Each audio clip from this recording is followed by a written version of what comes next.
All right. So good morning, Ruben. Good morning. How are you? Good, good. Doing well. So the purpose of today's meeting is to really go over what the market is doing in terms of interest rate and in terms of the effect that all these new changes that we're going to have is going to have on the mortgage market. If you would, can you please tell everybody that's viewing a little bit about yourself? I really wasn't ready for that, but my name is Ruben Cruzpino. I'm the area manager for CMG Financial here in South Florida. Been in the business a long time, CMG is one of the largest privately owned direct lenders in the country. We're in all 50 states. I think we have about 7 branches here in the state, more or less, in the state of Florida. And, we're dealing with these hard times or interesting times just as well as you guys. So we're learning as we go. Right. So, like I said earlier, the reason that we're having this meeting is to see, there's been a lot of media coverage of what's happening with interest rates and how interest rates are dropping and they're the lowest it's ever been.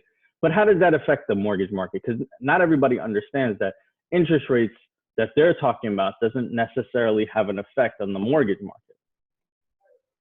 Correct. Yeah, the interest rate that they're talking about is typically a Fed fund rate, overnight borrowing rate for interbank lending. But yeah, the market's kind of in a strange situation right now. It's a class. It's very. I'm still learning as I go myself. The rates are affected by so many different factors, not just what the government does, and sometimes, like we just learned, there's some factors that have unintended consequences, and one of those is the forbearance. So the government approved with a 90-day, 180-day forbearance on people's mortgage payments, no questions asked. So that's great. I think we needed it. I think that it's important to keep people in their homes, especially during this difficult time. But there was an unintended consequence, and that is that even though John Smith, just to use an example, doesn't have to pay his mortgage for the next 90 days per se, the servicer does, because the investor owns that mortgage. There's actually a security, a mortgage-backed security out there somewhere that needs to be paid. So what's happening is that they put an undue amount of pressure on the servicers. So they're taking all the risks, and these are big companies, but there's just so much they can take when the whole country is dealing with it. It's not just a specified area. So while I think it was a great idea, I don't think, like everything in life, there's always unintended consequences or things that kind of ripple out from the original thought process. So that right now is the biggest issue that we're dealing with, is on the servicing side. Are they going to be helped by the government, which from what I've read, they will be. Until that is solidified, where servicers feel comfortable taking on the forbearance and also doing new loans. So what's happening now, because of this, it becomes, what we call a liquidity problem. So it's important to know that regardless of what the rate is, and I don't know what the rates are, they're all over the place, okay, depending on somebody's risk factors. But the bottom line is, can you close that loan, and can that actual deal close? So the liquidity factor and the strength of the company had a lot to do with it. And as of now, as of this morning, we're still closing loans at FHA at very low credit score. So we have not been limited on what we can close as a company. Some other companies have. So do you think that because of this, let's play worst case scenario, is there an impact to this, to the servicers, where mortgage rates can actually do the opposite of what we see that they're talking about the other interest rates doing? Because the interest rate is based on risk, right? Yeah, it's already happened. So the reality is that the rates, based on what the government has done to artificially push them down, should be lower, but they're not as low as people think they are, because the servicers are concerned about the risk. If somebody gets a brand new loan and doesn't make their first 90 days of payment or first 3 months payment because they went immediately to forbearance, that's going to be a problem. And it's just a numbers game at the end of the day. It's just the money's got to come from somewhere. So right now, yes, the answer to your question is yes. This issue with the servicers, with the liquidity issue that they have, is affecting rates in reality. So we keep talking about a servicer and the lender. Could you explain to everybody what a servicer really is? Sure. It's the same thing as a lender? It can be, but not necessarily. So I'll do the best I can. It is very detailed, but quite simply, I'll just use us as an example.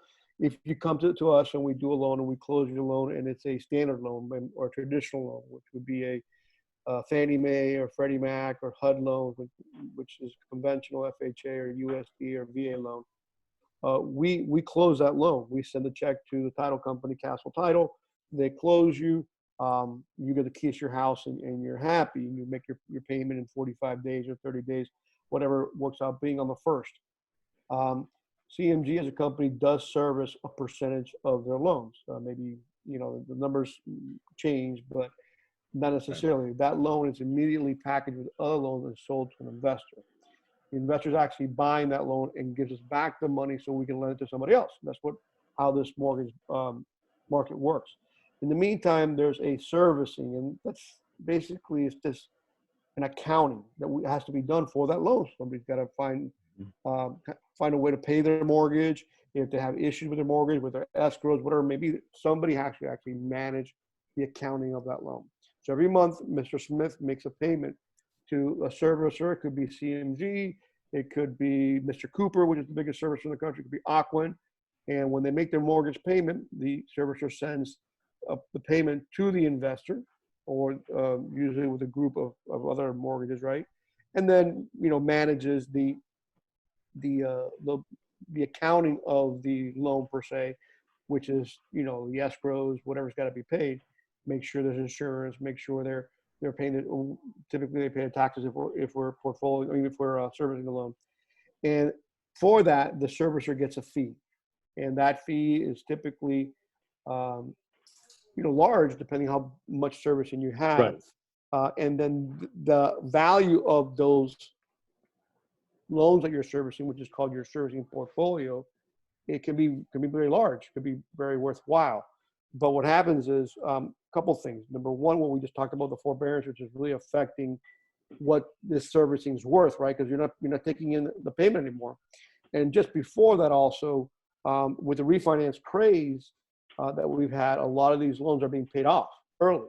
So the reality is the servicer doesn't make their money up front; they make it over a few years. So maybe I'm not sure what the break-even point, but let's just call it 3 years. So if people are not keeping their loan longer than 3 years, servicer's not making any money, therefore their servicing portfolio is not worth as much, therefore the rates tend to creep up because the income's got to be made somehow. So for the everyday person, the forbearance, while it might actually get them out of this little turmoil that we're feeling right now, on a bigger scale, this solution may actually cause another problem later on. It already has. It already has. There's an article.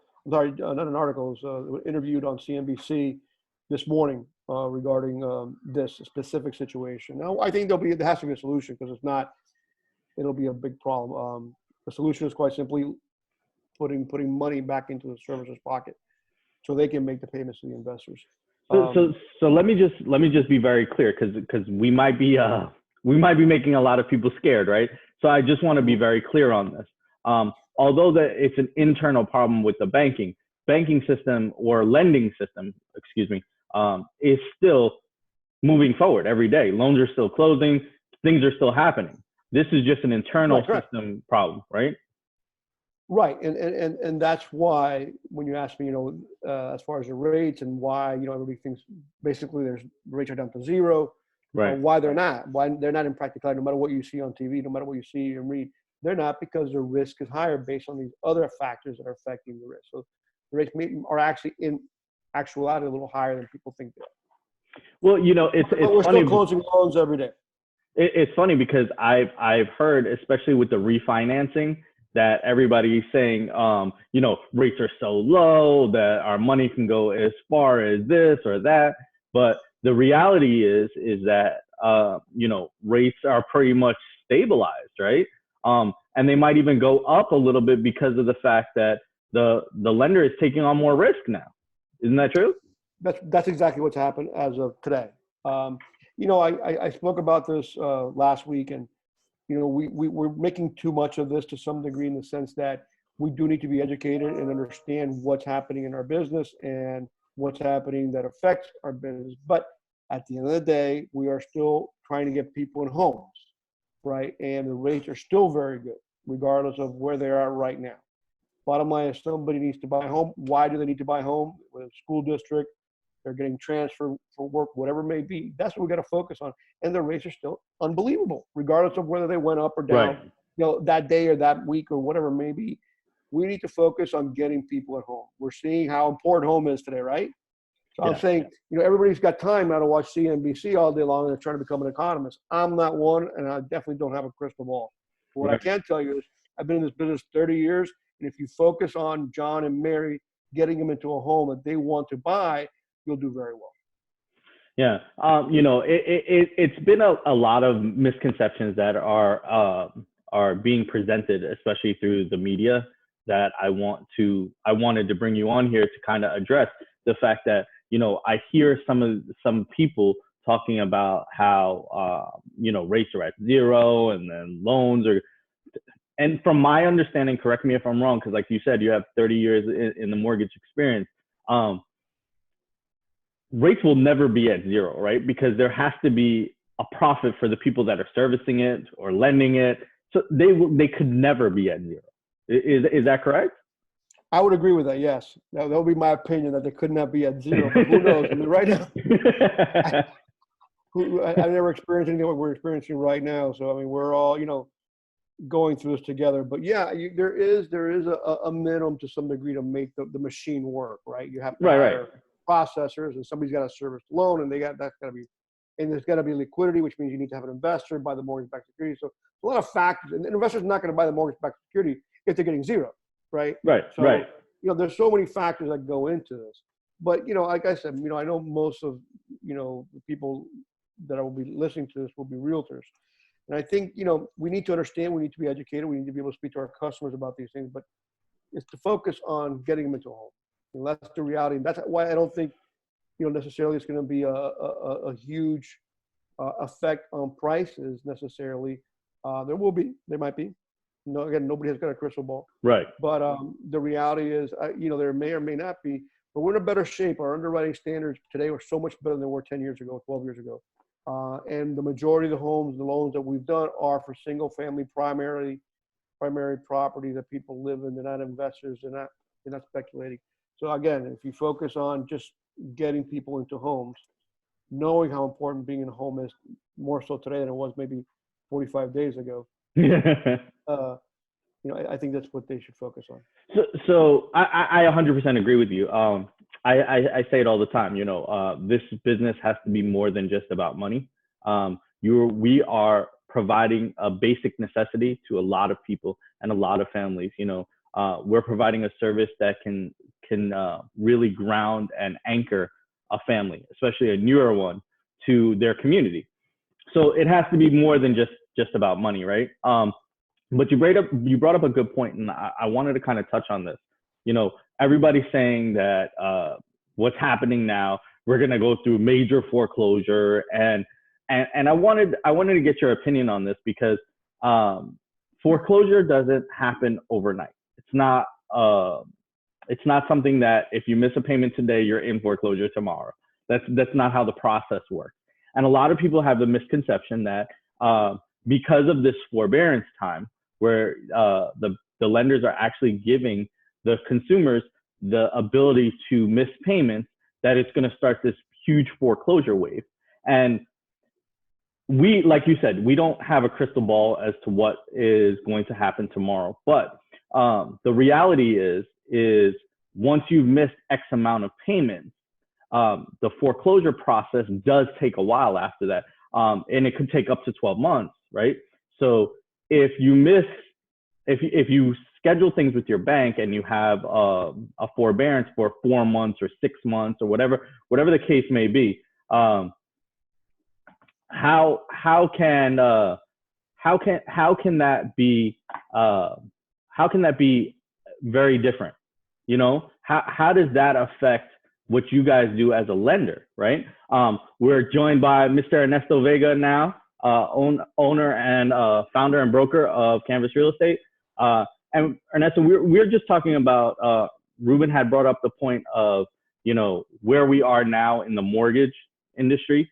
And I'm just trying to make the comparison from now to 2008, and how people think that this forbearance will start this huge wave of foreclosures. And I'm trying to explain to everybody that it's not a huge wave, because it doesn't happen overnight. It takes about a 6-month process, 6 to 12 months to even get the foreclosure process going. And you know, I would love for you guys to both chime in and tell me what you think that this is going to happen, how this is going to happen.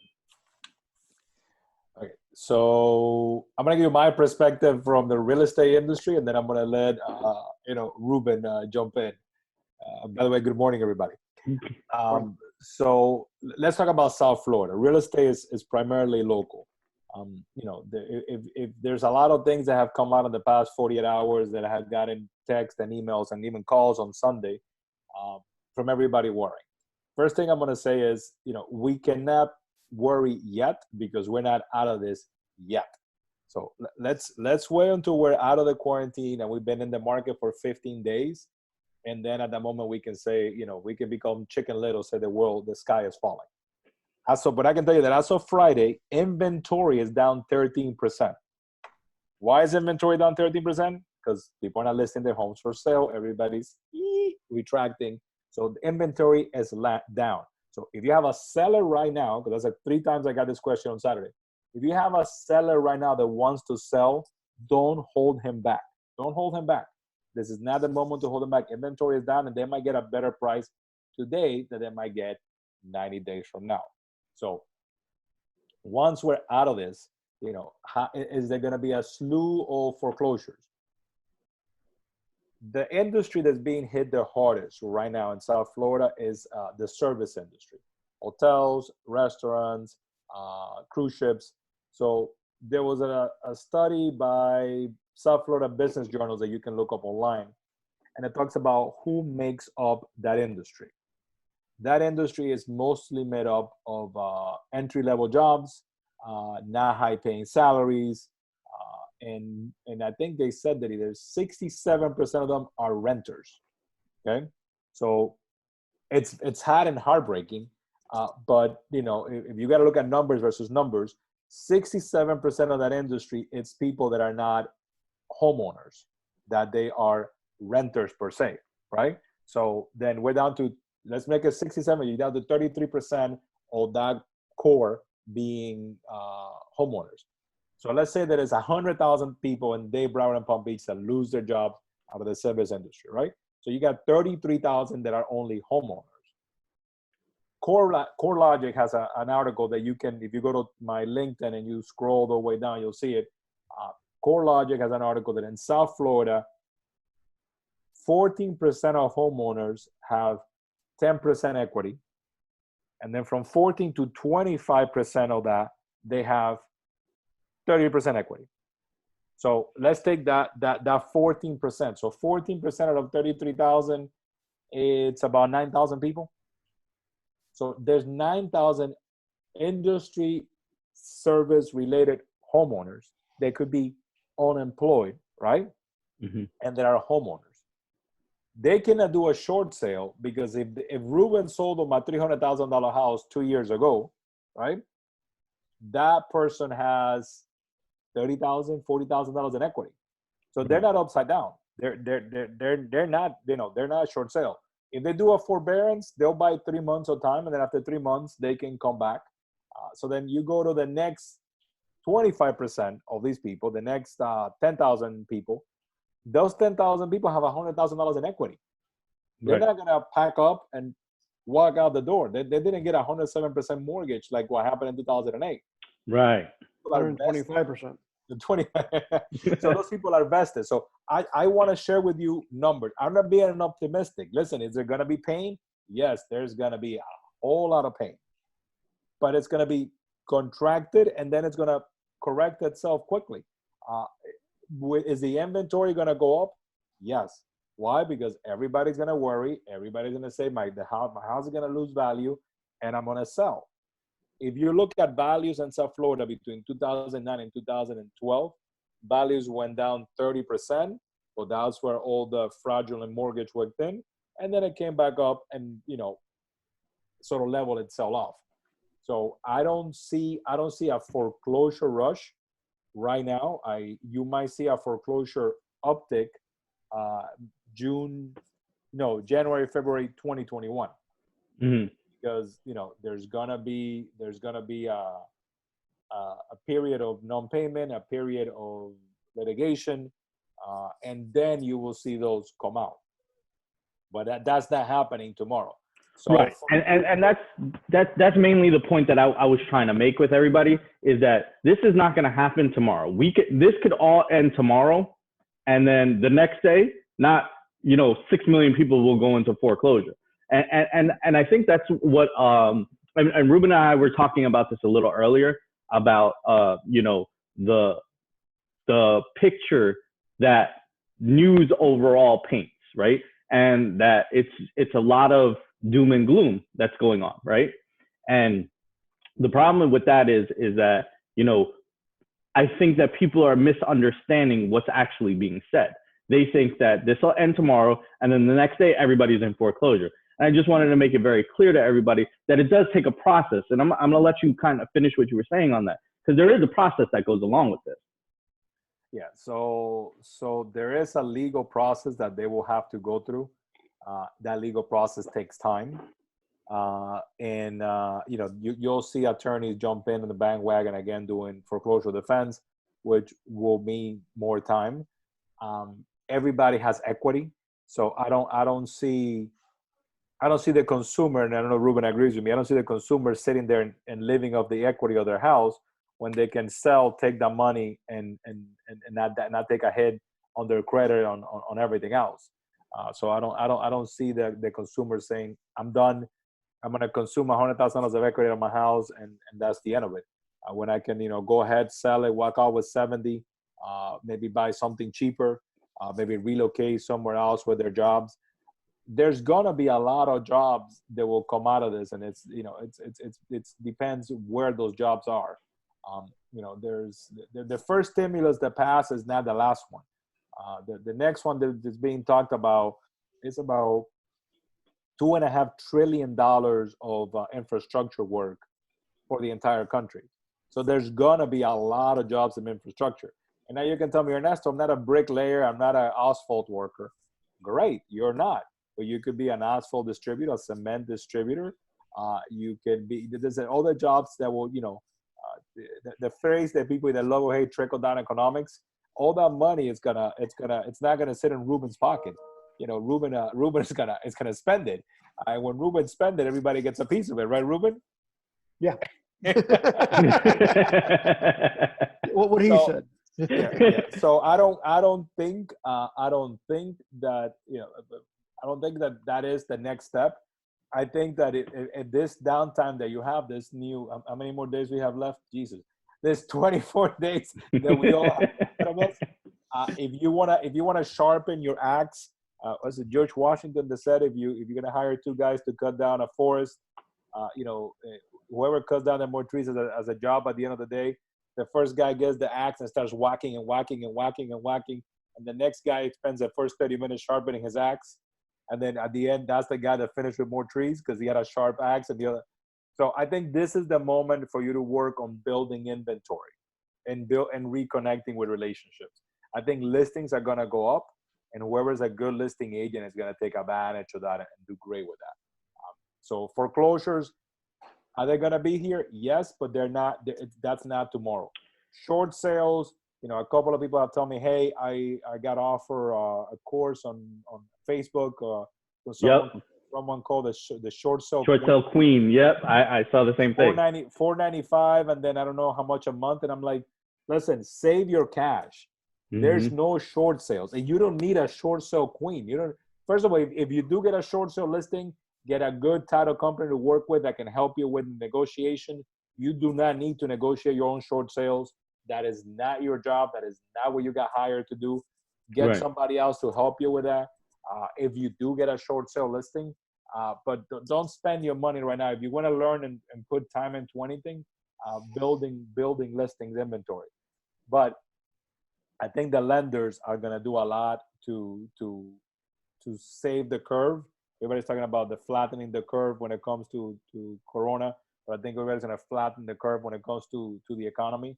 I think the lenders are going to do a lot with that to make sure that there's as little pain as possible. You know, I mean, Ruben and me spoke on Friday, and we talked about refinancing. You know, hey, there's a lot you can do right now. There's still a lot of people in South Florida with 5.5 to close to 6% mortgages. And those people should be refining right now because they have equity, and they can save $200 to $300 a month just by refinancing. So it's an interesting period. We're still in it. It's hard to pinpoint what we're gonna be Right. out of it. But don't go spending your cash on crazy things, and don't think that on June the inventory is gonna triple, and it's gonna be just foreclosures, because there isn't any. Well, for those that are Canvas agents, you're getting the daily filings mailed to you, and 12, 14 per county. Yeah. Yeah. So. Well, here was the thing, right? So we were talking about, how this is all having an impact on everything, and how advertising and stuff like that is putting fear into people, especially with agents, because like you said, there's somebody selling a course on something that's not going to happen for another, 6 to 8 to 12 months, right?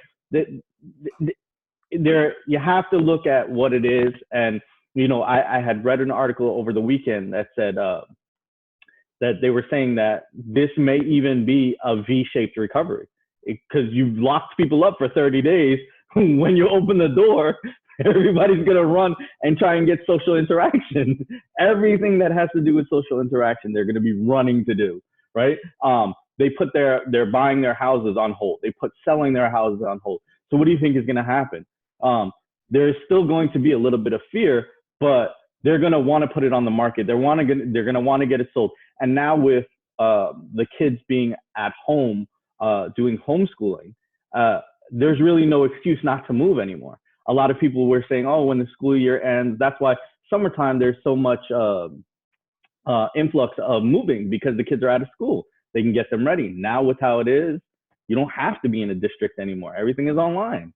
So these are things that are affecting the market. Ernesto, you had touched on something that said where you said that the mortgage industry is going to try to flatten the curve. But I wanted to bring up a point to you, and Ruben, I want you to kind of chime in on this, right? So going into this, there was a lack of inventory, right? So we had more buyers than we had sellers, which helped drive up prices, right? Supply and demand. But even if we have 3 times the amount of inventory after this pandemic ends, wouldn't that just bring us to an equilibrium? So if we surpass 8 months, and think about it, that it's a lot. So if we surpass 8 months, that's when we will begin to see a buyer's market. You need to get to 10 months for it to be a real buyer's market. That is a lot of property in the market. That's a lot of sellers. I don't, that's a lot of people. That to me, I don't. Ruben, you have a history of appraising. You've been in this industry for a while. To me, I'm not saying it's not going to happen. I'm just saying that is a monumental increase in inventory. Yeah, like you said, there's no way to know for sure. But yeah, at 6 months is typically, equilibrium on supply and demand. And anytime it goes over that, you're more in a buyer's market. Obviously, we've been in a seller's market now for a little bit. As far as, I go back to what Larry and I were talking about, where people are in their homes. It's not like they went out like they did in 2006 and 2007 and bought 5 investment properties, and the 5 of them were empty, and now they're just whatever, man, let them go. most real estate is still being lived in by the primary, owner. So like you said, Ernesto, they have equity, they have to have somewhere to live. I just don't see what happened in 2008, 2009, 2010 happening again for those main reasons, beyond the fact that the underwriting standards were significantly tightened. We haven't done 125% loans, which, by the way, they were done back in the day. So I don't see the huge rush for foreclosure right away. Could it happen? Hey, who would have thought we would have been here? Right. Exactly. So if we look at inventory right now, single family homes, Broward County, the entire county, under, Ruben, what would you consider affordable housing? I call affordable housing that workforce housing, not affordable. Workforce housing. These are people that have jobs and can pay a mortgage, right? So probably 300 or under. 300 under? I was thinking 326. So 326 is about $2,600 a month all in, right? Mm-hmm. So yeah. 326. So 326, the entire county, there's 1,123 homes for sale.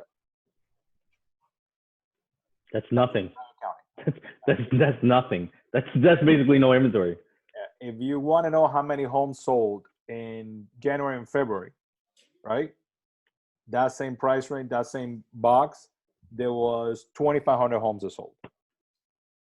So literally, there is right now 15 days worth of inventory out there on workforce housing, not affordable housing. Affordable housing is under 125, and I don't know, where it is any affordable housing left out.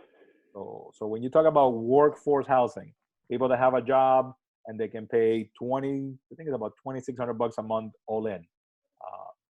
That is, there's less than 15 days worth of inventory. So that is more than a seller's market. That is a seller's demand market.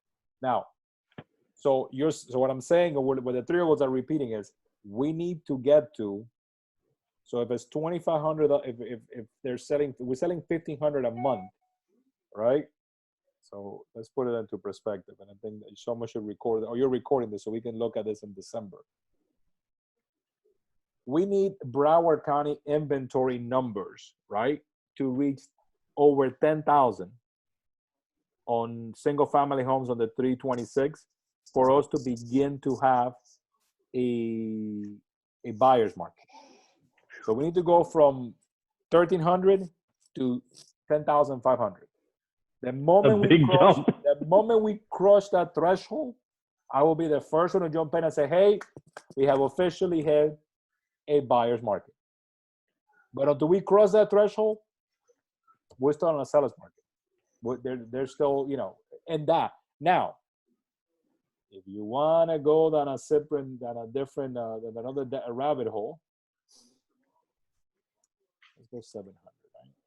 Let's go 700. If you go 700,000, there are for sale right now 1,437. That was over 700,000 single family homes, the entire county. Now, how many sold? 814. So it's still being absorbed. So the market is still, still moving. Still moving. But that was prior to, the lockdown. And this is what Ruben and I were discussing earlier. Deals are still closing. We're still having deals move forward. Even at this point, things are still closing. The partners, the strategic partners that we use at Canvas, they're still closing deals every single day. Ruben, you're still writing loans, correct? Yep, absolutely. Yeah. I mean, so there are ways still to get this stuff done. So I liked what you said, Ernesto, with, if you have a seller that's trying to sell their property, absolutely don't discourage them. Let them move forward. You have all the tools that you need to keep these deals moving forward. So the only market that is already, and it was already slowing down prior to, and will be the one that, because it's discretionary spending, it's people that have more money are being more cautious, is that million plus market in Broward County. So as of today, there's about 1,000 homes for sale in that market. And in January and February, there was only 300 for sale, 300 are sold. So we have 3 months worth of inventory going into it. But that market, the marketing time is longer anyway. Even in a standard market, once you hit over $1 million, it just takes. I mean, in general, it's just going to take longer. Yeah, because less buyers. We have less, exactly. Yeah. And $1 million is not like it used to be, right? I mean, it's worth a lot less than it used to be, but nevertheless, that market's always had a longer marketing time. So Ruben, I was asked by two other large brokers if since there's so many, the government is acting so fast, and you have to, in a moment like this, that that they're literally acting by the day. There's not a let's do a study, let's think about it. Do you think that some of the Dodd-Frank regulations when it comes to condo loans will be modified at some point in time, or is too soon to talk about those guidelines being rolled back? I haven't heard anything different. I will tell you that, kind of like everything else, we were getting that anyway. We were getting a little, it was getting easier to do them. There were more programs available, as of a month ago. So, I would expect there to be some kind of change in the guidelines. There's been talk about everything lately, and many changes to the housing market, and specifically how we lend to affordable housing. Everybody's focused, like you mentioned, on affordable housing. Where is it? Well, it's in that condo market, and that's what we got to make available and create the liquidity to be able to get people into those type of affordable homes. So, yeah, I can see that happening. I haven't heard anything new or different from what we've discussed in the last month or so, but it has to come. I think that's where we need to offer those affordable housing opportunities to our service workers or whatever it may be. So Ernesto, Ruben, I have a question for you guys. We all talk about, what's happening to the people that are currently in the housing market right now, right? People that own houses. What about those people that are renting, right, at this point? Is there an opportunity for them to convert from being a renter to a homeowner at this point, right? Once they get back on their feet. I know some people have not, been furloughed or been let go, and those people still have that opportunity. But what about those people that can pretty much, because you're really starting everybody from zero, right?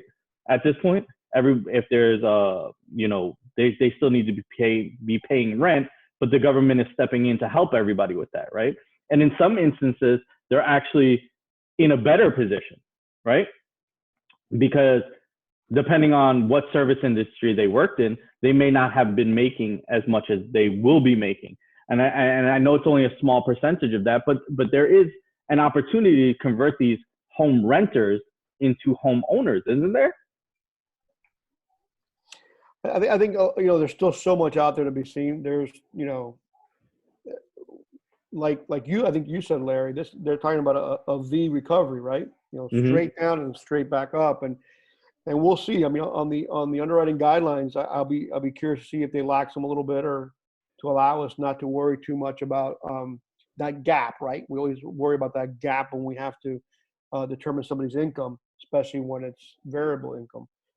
So I'd be curious to see that.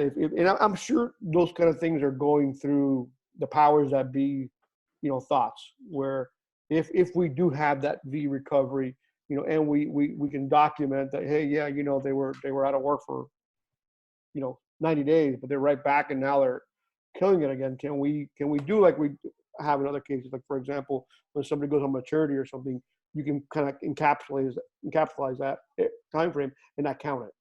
So if we can do things like that, I can see a lot of people getting back in the market. Absolutely. Well, I did hear already that, Ruben, that they were talking about those guidelines that were being talked about being changed, that this 30, or if you didn't lose your job and you were just temporarily laid off, that those 60 days were not going to count against you.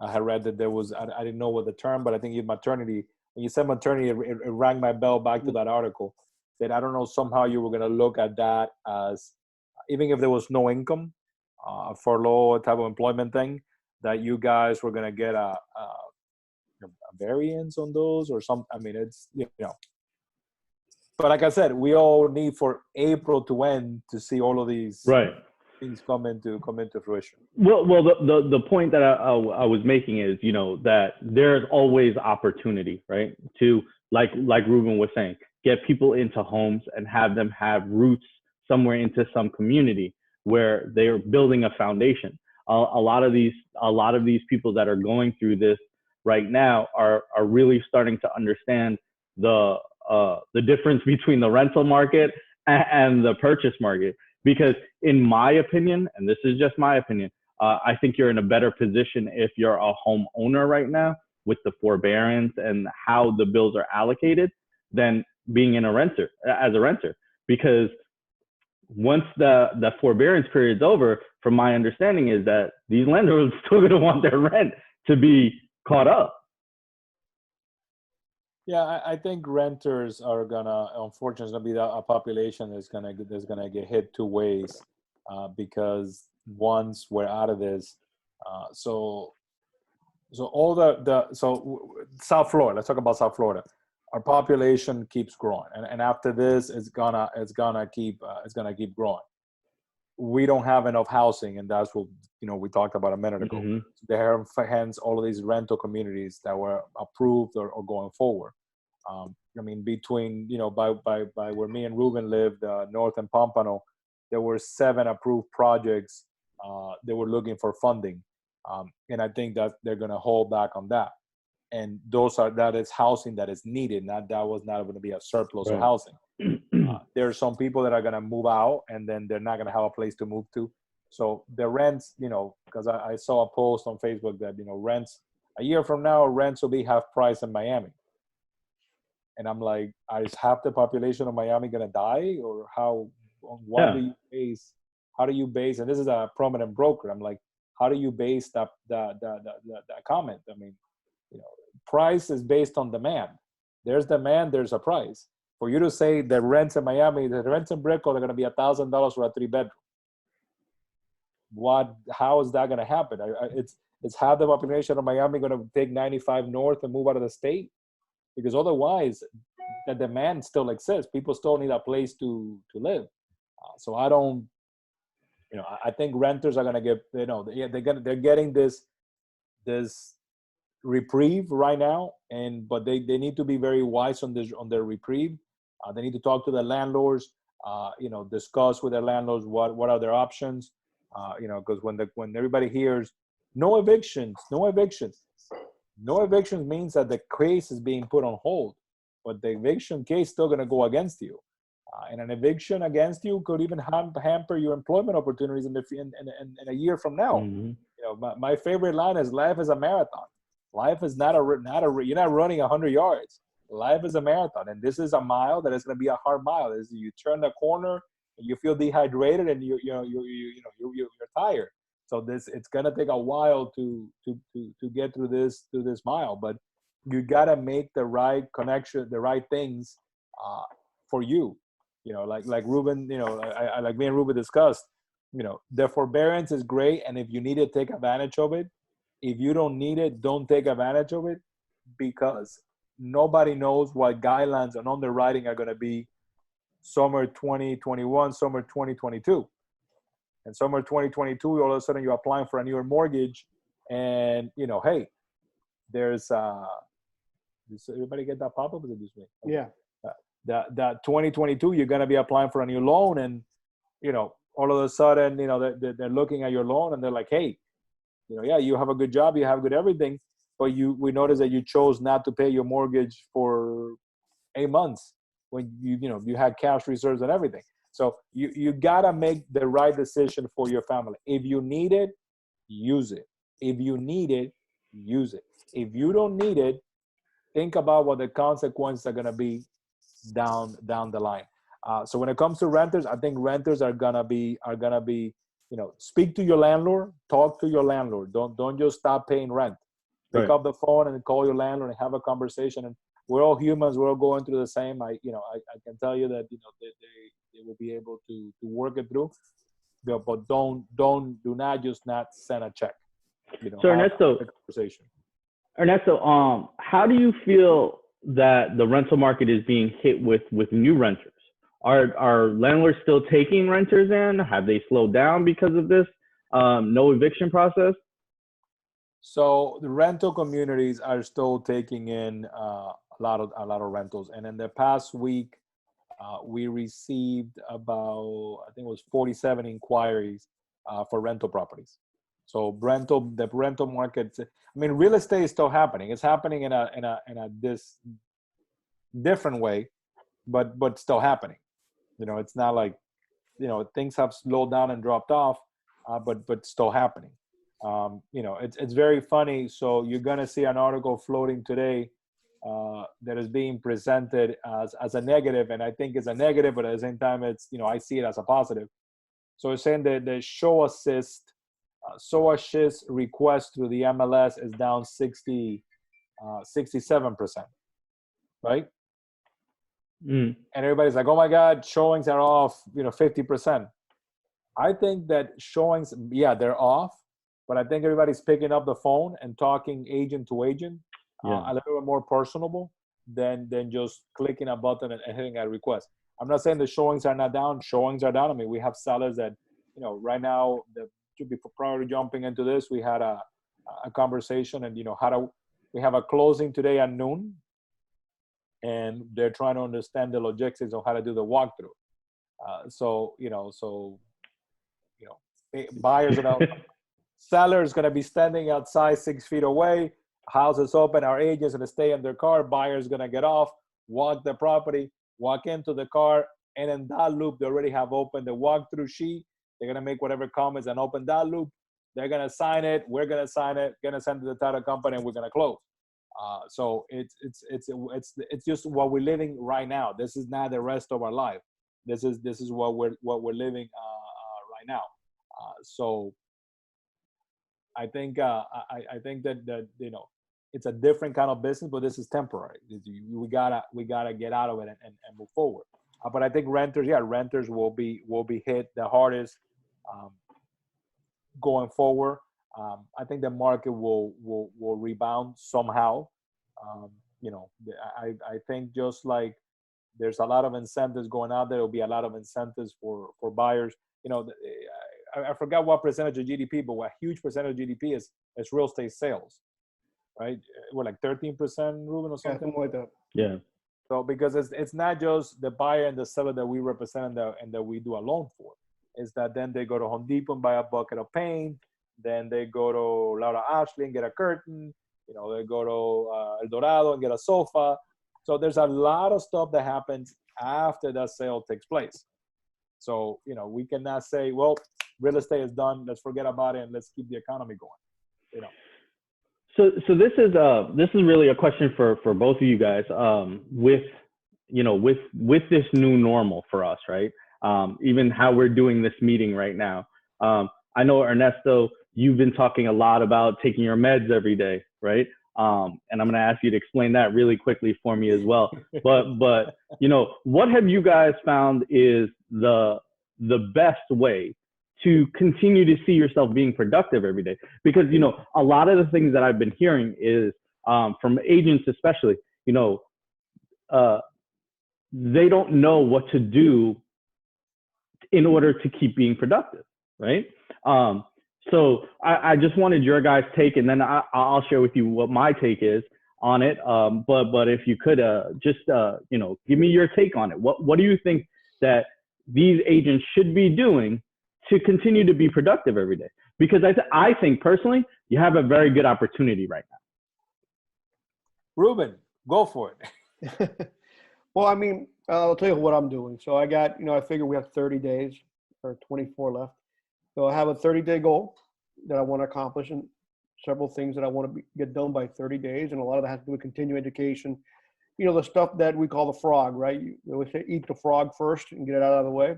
So that's kind of what I'm doing. There's a lot of continuing education that I got to do for my business to that I'm going to try to get out of the way now. We have like a monthly goal, sort of 30 days. I have a weekly goal and I have a daily goal. And I don't think that changes too much. Whether it's, you know, the wonderful part of our business that's so much on the phone, and we can still call people and have 10 conversations with 10 new prospects or 10 old prospects. Or hey, how about doing a house audit? So, for example, we sold a house 2 years ago, and it's your anniversary. You know, pull it. How are things going? You guys, everything going well? You're feeling well? Everybody's fine, great. How's the house treating you? Any changes you see coming soon? Anybody getting married? Anybody having a baby? Et cetera, et cetera. I think that's the small little things that you can do on a daily basis. If you plan them, you can't just wake up in the morning and think you're going to change the world in one day. No, if you plan them and you make those phone calls daily or weekly or whatever it may be, that will help you quite a bit and attain your goal, you know, once we come out of this. Thanks, Ruben. Thank you, sir. So yeah, I'm with Ruben. So for me, as of today, you know, the only thing that has changed is the location where I'm working out of. That is the only thing that has changed. I'm still up at 5 o'clock in the morning. I'm still doing my exercising. So, and I'm still doing my reading. So, you know, the take your meds. You know, it's not medication. The meds is not medication. And then the line is not mine. I'm not gonna take credit for it. That is Coach Ferry's line. And meds, it's meditation or prayer. You know, start your day with meditation or prayer. You know, center yourself. Exercise. You know, you gotta do some form of exercise. You know, you diet. It's garbage in, garbage out. You know, you try to eat healthy. I know we're stressed sitting at home, and sleep. You gotta rest. And you know, I'm not. You know, when it comes to diet, and I spoke to Ruben on Friday when I was down in Miami picking up croquetas. So, you know, I'm listen, you need a croqueta. Life little pleasures. Life little pleasures. Yeah. But I had a conversation on Friday, and you know, you got to look at these 30 days as what's going to set your habits to go forward. You know, you got 30 days. It takes 30 days to create a positive habit or a negative habit.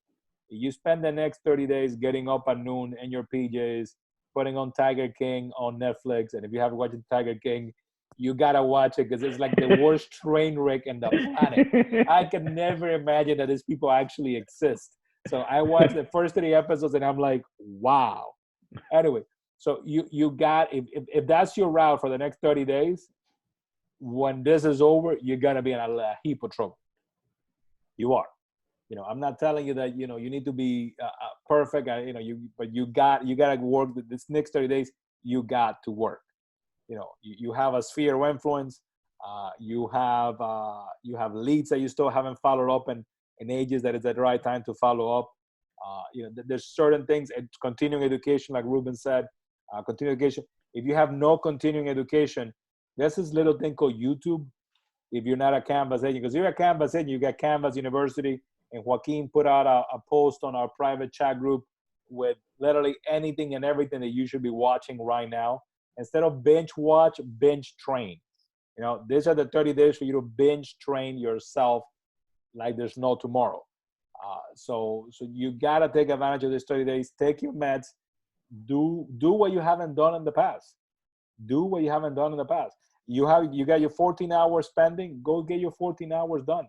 You already did your 14 hours. You have no continuing education. Listen, you know, work on your scripts. Or Ernesto, I don't know anything about scripts. YouTube has tons of training on scripts. Canvas University has tons of training on scripts, on for sale by owners, on expires. So there's a lot of training that you can do over the next 30 days to maximize this time. If you're gonna go binge watch Tiger King and that's all you're gonna do, eating croquetas, you're not gonna have a bad June, July. You're gonna have a bad December because it's gonna take you a long time to break that habit and get a positive habit rolling out. Well, thank you for that. I just want to add a couple of things to it. I like the fact that Ruben, you're setting goals, right? So one of the things that I had on my list is to be the most productive that you can be is you have to wake up every morning with a purpose, right? And the way I've been able to do that is I set goals for myself. And Ernesto, I know you're a big proponent of writing everything down. So for me, yeah, exactly. And having these little checklists, because these, and this is mine, right? so it's funny because these little checklists that I write for myself give me little accomplishments throughout the day. You know, when I look at the house that I'm in all day long with the kids, the wife, everybody's here, and the one good thing is we all get to spend a lot of family time together. But we lose track of structure when we're doing this, right? The kids may have a question on their homework, or you know, the wife may ask me a question. So it's very structured for us. You know, having a schedule, keeping to that schedule. My wife wakes the kids up the same time that they wake up normally for school.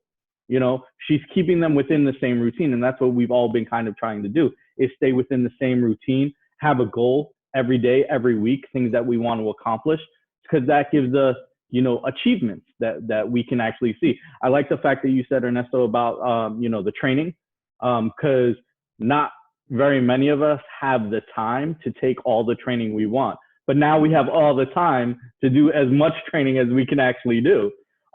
Like I started out saying, I think this is a great opportunity for a lot of the real estate agents, because everybody's at zero right now, right?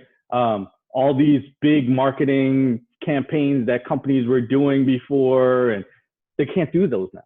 They're not doing those. But there's ways to interact personally with people, like you were saying, Ruben. And you can have a plan coming out of this to put yourself in a position better than when you went into this, you know, but you have to be trained. You have to sharpen that axe, like you said, Ernesto. The last thing that I had for me is, you know, once you've completed all the training that you wanted to get done, once you have a structure in place, think about what the future is going to bring. Think about different and inventive ways where you can find a new niche in the market. We were talking about earlier the foreclosure market. For example, let's say in the off chances there are a tick up in the foreclosures. Well, do you want to talk to those people beforehand or after the fact? We don't want to get to them when they've already listed with somebody else. We want to get to them beforehand. So these are the things that they can do to kind of keep themselves in a position where when this is over, and this will be over, to kind of hit the ground running. Yeah, you gotta be ready. You're not, you know, you gotta train for the race that is coming. You cannot, you know, you cannot forget about that. Well, on that note, guys, I want to say thank you to both of you. I know you guys are very busy. I appreciate the time that you guys are spending with us. And we will see you soon, and we will talk to you later. Thank you, guys. Thank you.